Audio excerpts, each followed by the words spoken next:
When I was about to turn 25, I was a very lucky guy. I was healthy, I was fit, fitter than today. And I was pursuing a PhD in astrophysics. I was living my dream until chaos hit me right here on Earth. It came with 3 simple words. You have cancer. Hodgkin lymphoma, a blood cancer, very aggressive type. And suddenly my whole world collapsed.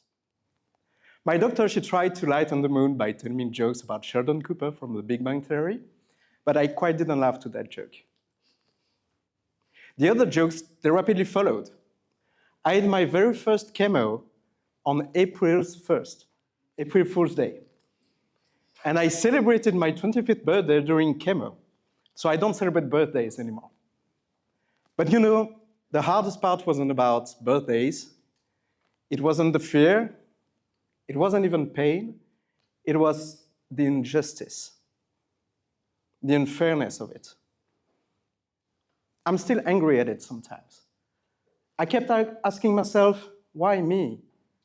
Did I do something wrong? Was there a sign that I missed? Now remember, I was 25. I was fit. I was ambitious. I was focused. I was doing everything right by the book. Diet, sport, rest, good food, you name it. But cancer doesn't care. It doesn't check your resume. Cancer doesn't care if you're a good or a bad person. It just happens. And life is like that sometimes. You can't find a reason behind chaos. It's just there. I couldn't control the fact that I got cancer, but I could choose what to do with it.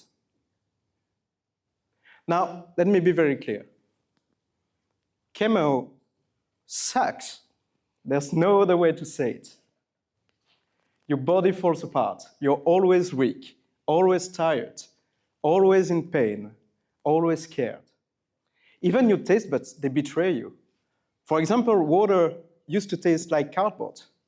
Well, I never actually tried to eat actual cardboard, and I guess you didn't either, but you get the idea. And the best piece of advice I got in this moment was to chew on mint during chemo. It's weird, but it worked. It dulled just a little bit the cardboard taste and made things just a little bit more bearable. Then suddenly, it was all about the little tricks. Take a relaxing pill at the right timing before chemo. Ask for my favorite nurse so the process is a little bit faster. Eat some pasta when I go back home to prevent part of the nausea, and sleep until 2 p.m. on the next day to start the recovering process. My whole life, every bit of my energy turned into one goal, and the goal was survival. I tried to survive until the next day, the next hour, and sometimes even the next minute, because every moment in fear and pain was stretched, and every moment in between, when I could grab some peace, was so short. And suddenly, something changed. One day, not in a hospital bed, not during a scan, but in my car, getting back home from chemo. I was very weak, as you can imagine. I was watching a blue sky and white clouds, and I just accepted it. I accepted the idea of my own death. I said, well, if it comes, it comes. And if I go, I go. And in that moment, something very paradoxical happened. I felt freedom. Because all the fear that was once trapped, all the energy that was once trapped by fear was free. And I could use it.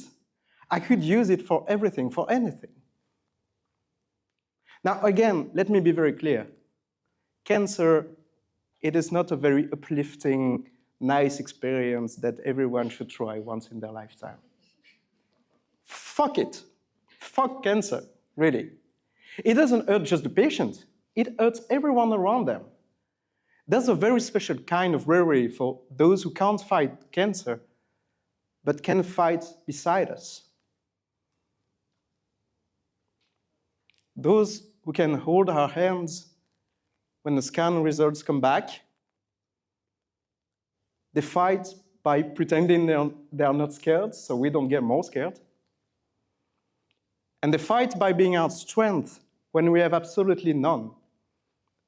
Those people, they don't get the ribbons, they don't get the applause, but they carry a weight just as heavy as the patient.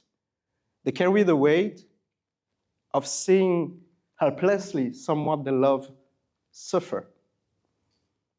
So if you're here today going through cancer, or as a survivor, or as someone who stood beside one, I want you to know that you're a warrior too. But here's the thing no one tells you about the patient. The pain doesn't end when cancer leaves your body. During each and every scan afterwards, every checkup, every ache that makes you wonder, is it back? Fear is always there. And you can't control it. You can't wait for fear to disappear because it won't. But you can find moments of joy, even if fear is sitting beside it.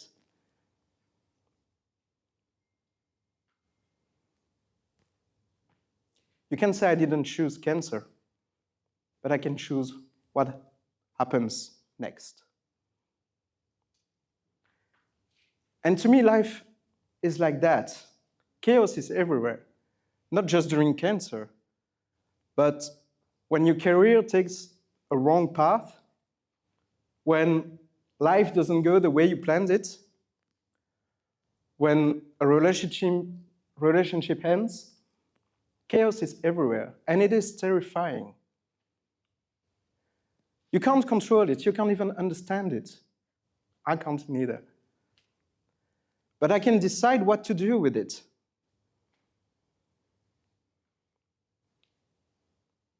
I can decide to accept uncertainty instead of fighting it. To accept that meaning is inside the mess, not outside of it. And to me, to accept that I owe my life to science. Because science gave my doctors the knowledge to cure me. It gave me the treatments that attacked my cancer and the hope that a cure was possible and within reach. So when I came on the other side, I had just one thought. I owe my life to science, and now I'm going to give it my voice. That's why I keep talking about science everywhere to everyone I could.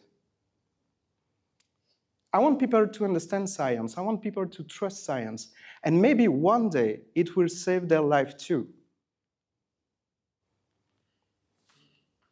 Chaos, whether it is from cancer, loss, or really any of life's curveballs, it is there. It is terrifying. But it also can be fertile. We can't control it. We can't control the storm, but we can learn to dance in it. We can learn to accept it. To me, it was to turn survival into purpose, to turn fear and mess into meaning, and to turn pain into something that might help someone else. That is my organized chaos. What is yours?